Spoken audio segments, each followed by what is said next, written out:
Ата-бабам мың сынаққа шыдаған, Тәңірден тек тәуелсіздік сұраған, азаттықтың ақ таңы үшін тер төккен тұңғыш қазақ президенті Нұрағам. Сүйеу болған аналарға жылаған, тіреу болған балаларға құлаған, елдің жерін арқалаған нар тұлға тұңғыш қазақ президенті Нұрағам. Сыртқа кетіп қалмасын деп сыбаға, шекараға қазы қағып құраған, шетте жүрген қандастардың панасы тұңғыш қазақ президенті Нұрағам.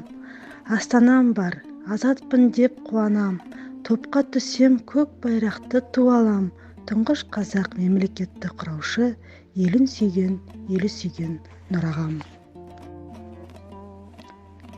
1 желтоқсан Қазақстанның тәуелсіздік тарихындағы айтулы күндердің бірі.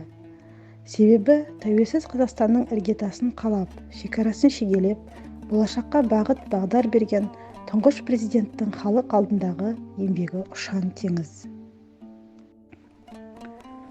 1991 жылғы 1 желтоқсанда алғаш рет жалпы халықтық сайлау өтіп, егемен Қазақстанның негізін салушы Нұрсұлтан Назарбаев тұңғыш рет президент болып сайланды.